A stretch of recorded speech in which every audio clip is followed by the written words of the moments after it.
All right, so let's take a look at this problem number one. For your reference, I've put the y equals sine of x here and the five basic points on there, primary points. To determine the period, we always take 2 pi divided by the coefficient in front of x. And then, of course, reduce your fraction.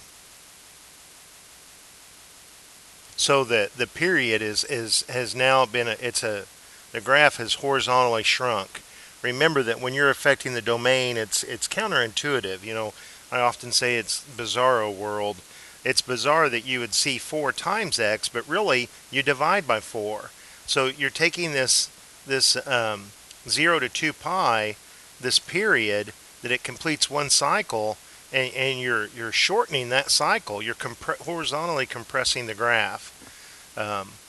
Then the amplitude is the number that's in the multiplier that's in front of the sine or cosine.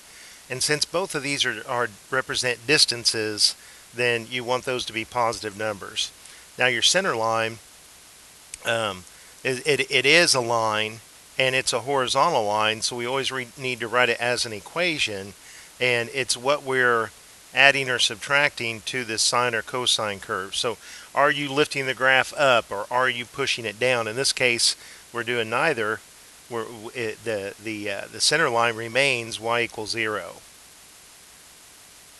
So now to think about where it crosses the center line, if we think about where it crosses the center line on this 0 to 2 pi, then what this 4 is doing is shrinking that. So instead of intersecting the graph in 2 places, because see we're not, this should be a hollow dot at 2 pi because we're not considering that endpoint. So here it's crossing the center line twice, but now if you compress that distance and you still look at 0 to 2 pi, it's now going to cross it 8 times. So let's take a look and I'll show you how to write those out. We know the sine of 0 is 0. We know that when the input is 0, you're on the center line. So let's take this expression 4x and replace it with 0. Okay, solving that for x, we have that x equals 0. So we're at the start of our interval here that we want to list where it's intersecting the center line. So the next place here that's intersecting the center line is when the input is pi. So if we replace 4x with pi, meaning that if we let x equal pi over 4, then when you substitute that in, you're going to have the sine of pi, and it's going to be at the center line, it's going to be 0. And the one thing about this intersecting the center line, that it's equally spaced. So if the distance between these two places that it's intersecting the center line has the length of pi over 4, at every jump of pi over 4, you're going to end up on the center line. So we've got 1 pi over 4, 2 pi over 4, which just reduces to 1/2. We've got 3 pi over 4. Then we have pi, because if you add 1/4 to that, 4 over 4, the 4's cancel. Then we have, let's continue over here. If we add pi over 4, we've got 5 pi over 4. Then 6 pi over 4 reduces. Then 7 pi over 4. Now, at 8 pi over 4, we're going to stop because that's 2 pi, and that's not on this interval.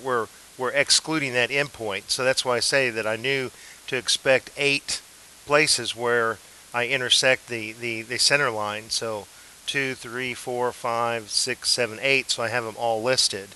Now, if they're not having us do it on an interval, you know, from 0 to 2 pi, which is, they commonly pick that interval. If they just say over the graph's domain, over the set of all real numbers, then at times it's easier, or at least shorter. You don't have to list all of these out. It's impossible to list an infinite number of places where it intersects the center line. So we describe it with an equation. We just pick a starting point. It doesn't matter which one we pick. I'm just going to go ahead and pick 0.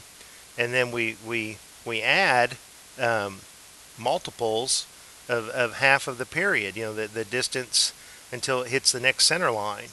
So pi over 4 and multiples of pi over 4. So there's where they often refer to this as the general formula or general solution for where it crosses at the center line.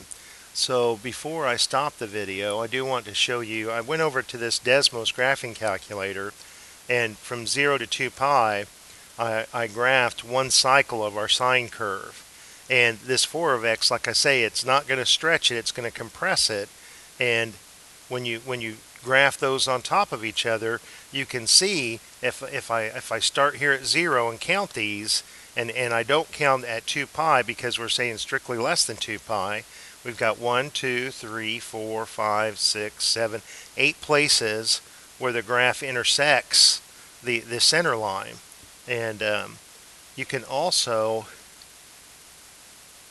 if you type the letter A, it'll say to add a slider bar, and that's what I did here. So if I want to kind of experiment to myself and say, well, what effect does this coefficient have on the graph of the sine of x, I can add one of these sliders, and I can, if I increase that, like if I make that a multiple of 2, then, well, it's not, there we go.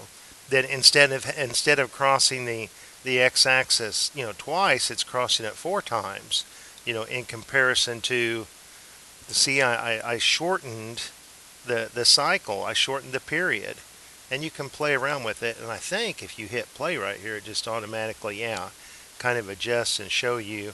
Now there you're stretching it, so I can, let's pause this. Well, it's going to let me pause it. Yeah, if I extend this 0 to 2 pi out to, like, 4 pi, or maybe even 6 pi, and we look at it, if we hit that play. So there, now with the negative, I don't know how to restrict, instead of bouncing back and forth between -10 and +10, to just have it do it between 0 and 10, because the negative there is a reflection across the y-axis. But anyway, you can play around with this Desmos graphing calculator, and it's kind of neat. Talk to you later. Bye.